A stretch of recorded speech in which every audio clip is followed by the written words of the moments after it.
శ్రీశైలం నుంచి ఇటు నాగార్జున సాగర్ నుంచి రెండు వైపులా ఆంధ్రప్రదేశ్ నీళ్లు తరలించుకుపోతుంటే ఈ ప్రభుత్వం కళ్ళు మూసుకొని కూర్చున్నది.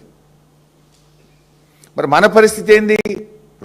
మనకు వాస్తవానికి ఇప్పుడు ఎండలు ముదురుతా ఉన్నాయి. మనకు నాగార్జున సాగర్ ఎడమకాలు ఆయకట్టు ఉంది, మాధవరెడ్డి గారి ప్రాజెక్ట్ ఉంది, మనకు ఏఎంఆర్ ప్రాజెక్ట్. అదేవిధంగా హైదరాబాద్ త్రాగునీటి అవసరాలు ఉన్నాయి, దక్షిణ తెలంగాణ తాగునీటి అవసరాలు ఉన్నాయి. వీటన్నిటికీ నీళ్లు ఉండద్దా? రేపు మొత్తం ఖాళీ అయిపోతుంది. అటు శ్రీశైలం ఖాళీ అవుతుంది, ఇటు నాగార్జున సాగర్ ఖాళీ అయిపోతుంది. మన రాష్ట్ర హక్కుల్ని కాపాడుకొని నీళ్లు కాపాడుకొని ఈ ఎండాకాలం అంతా కూడా ఇటు పంటలకు, అటు త్రాగునీటికి, ఇటు పారిశ్రామిక అవసరాలను, మన రాష్ట్ర అవసరాలను కాపాడుకునే బాధ్యత ఈ రాష్ట్రానికి లేదా? తాత్కాలిక ఒప్పందమైనా మనకు 34 రావాలి. అరే ఆ 34 20% వాడింది ఈ సంవత్సరం, 20% వాడేసిండ్రు. మరి ఇంకా 14% మన రాష్ట్రం నష్టపోతుంది కదా. మీరు వెంటనే కేంద్రం మీద ఒత్తిడి దేరా? కేంద్ర మంత్రిని కలవడమో, కేఆర్ఎంబీని కలవడమో, అపెక్స్ కౌన్సిల్ డిమాండ్ చేయడమో, ముఖ్యమంత్రి స్థాయిలో మాట్లాడడమో. ముఖ్యమంత్రికి అసలే పట్టదు, మంత్రికి పట్టనే పట్టదు.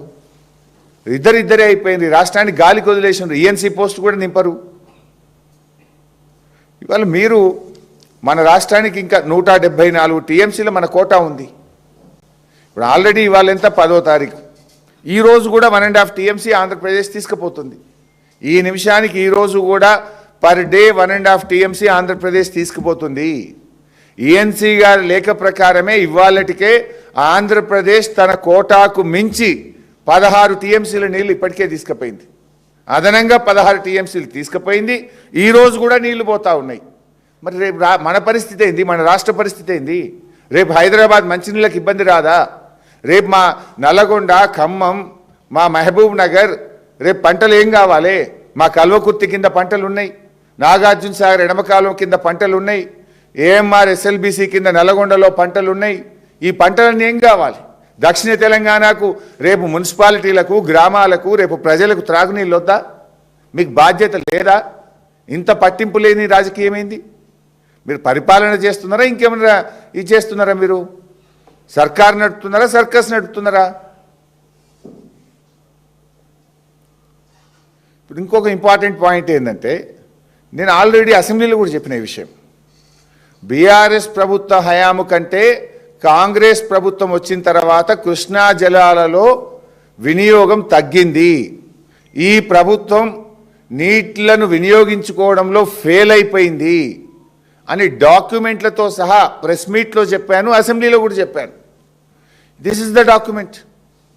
బీఆర్ఎస్ ఉన్నప్పుడు వాడిన నీళ్ళు ఎంత ప్రతి సంవత్సరము, కాంగ్రెస్ ప్రభుత్వం వచ్చిన ఈ 2 సంవత్సరాల్లో వాడిన నీళ్ల శాతం ఎంత? ఏ సంవత్సరం కూడా బీఆర్ఎస్ పార్టీ మన కోటా తగ్గకుండా చూసుకున్నది, మా ప్రభుత్వం కోటా తగ్గకుండా చూసుకున్నది. ఎవర్ లోయెస్ట్ గత 2 సంవత్సరాలు 2024-25లో 28.49% మాత్రమే మనం కృష్ణా జలాలు వాడుకున్నాం. ఈ సంవత్సరం అయితే 20%కి వచ్చేసింది.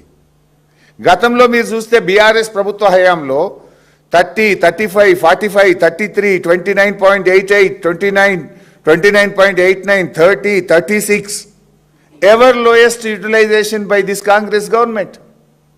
వరుసగా 2 సంవత్సరాల్లో అతి తక్కువ కృష్ణా నదీ జలాలను వినియోగించి ఈ రాష్ట్రానికి అన్యాయం చేసి ఇవాళ రేవంత్ రెడ్డి గారు చంద్రబాబుకు గురుదక్షిణ చెల్లించుకుంటున్నాడు.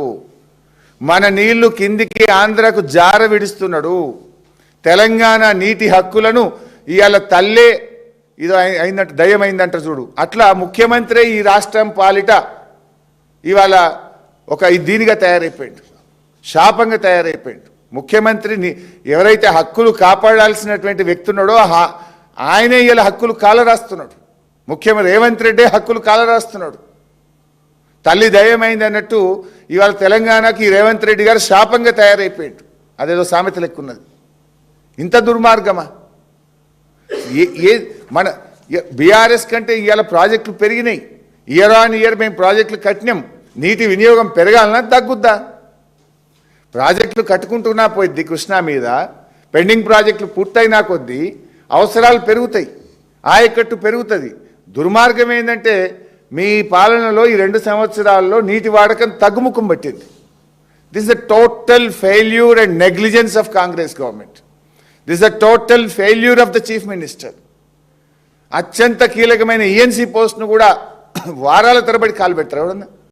ఇన్ఫ్యాక్ట్ ఈఎన్సీ ఎప్పుడు రిటైర్ అవుతాడు అనేది ఈ